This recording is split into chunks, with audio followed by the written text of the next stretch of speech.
All right, let's get right into it.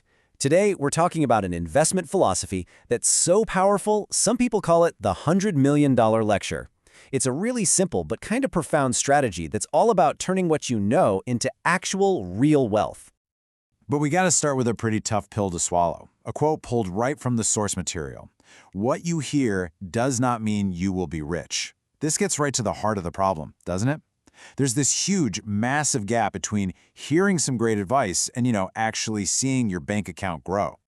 And that idea is exactly what this first section is all about. We really need to dig into why just listening to good advice isn't going to cut it, and figure out what that gap is that stops so many people from turning knowledge into results.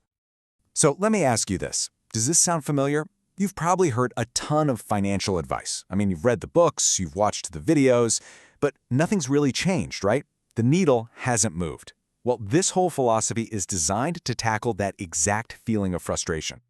Now, this is where it gets really interesting. Look how this breaks down the process. You've got hearing, then understanding, and even believing. But all of that, that's just knowledge. It's totally passive. The real journey, the part that actually matters, only kicks off at step 4, executing. That's the moment the train finally leaves the station. And here's the thing. Execution isn't a one-and-done deal. The true test isn't buying in when everything's going great. No way. The real challenge is having that deep conviction to hold on, to firmly believe when the market is just tanking like it did back in 2022. That's when your belief really gets tested. Okay, so now let's get to the heart of it. What's the core investment thesis behind this whole philosophy? You're going to see it's way simpler and maybe even deeper than you might think.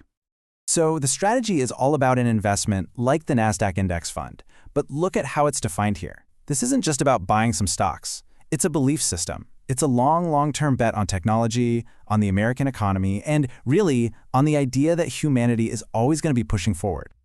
And this quote, man, it just hits so hard. It totally reframes investing. It's not just about money. It's a fundamental belief in our shared future. Because, if you lose faith in that, what's left? So you've got the belief, you're all in, but what about risk? The scary part. This next section uses this brilliant analogy to help us understand market volatility in a way that you can really feel. Just let that sink in for a second. It sounds like a riddle, right? It seems impossible. But this is the absolute key to understanding the single biggest mistake that so many investors make. They're only looking at the long-term average, and they totally ignore how dangerous the journey can actually be. And here's what that looks like in the market. You hear about that nice, calm 9.6% average return, right? But that smooth number hides a wild reality. Brutal drops of 80% one year, then soaring gains of 50% another. Trust me, living through that 80% plunge feels a whole lot different than getting a steady gain.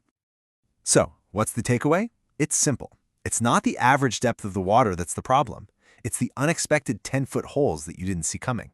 In investing, those deep spots, those massive short-term crashes, are what knock you out of the game for good if you get scared and sell at the worst possible time. Okay, buckle up because this next part, it's probably the most radical idea in this entire philosophy. It's a full-on challenge to one of the most common pieces of financial advice you will ever hear. The argument being made here is pretty wild, that buying a home isn't the path to freedom. It's actually a financial trap. The idea is that it chains you to a job and a massive mortgage, forcing you to stay a laborer instead of becoming an owner. So here you have it, side by side. On one hand, you've got the old path, push young people to buy houses. And on the other, a completely different proposal, give every young person a direct ownership stake in the engine of progress through stocks. It's a total paradigm shift. And this is the whole point, right? This is the end game. It's about making wealth creation accessible to everyone. By shifting the focus away from owning a house, which is framed here as a liability, to owning an asset that grows, like an index fund, the goal is to give everyone a real shot at retiring early. Okay, but even if you're on board with all of this, a great plan can still fall apart. This last section brings it all back down to earth, to the practical, day-to-day reality of managing risk. And you might be surprised where the biggest dangers are hiding. What's so fascinating is where the real dangers are. They're not market crashes, they're personal things. They're online scammers, sketchy investment groups, and maybe most importantly, not having enough cash on hand for your daily life. What the source calls your tomorrow's bento money. The biggest risk isn't the market, it's your own financial situation. And this quote just nails it. It sums the whole thing up perfectly. Look, the market is going to be volatile. That's just how it is. But true risk, that comes from your own lack of preparation. The biggest threat to your investment plan isn't the S&P 500, it's you. And so we end up right back where we started, with that powerful analogy. It's a heck of a question to leave you with. In your own financial life, sure, you might know the long-term goal. That's your average depth. But have you really thought about where those sudden, deep, 10-foot holes in your own life are? The ones that could pull you under? Now that is the real million-dollar question.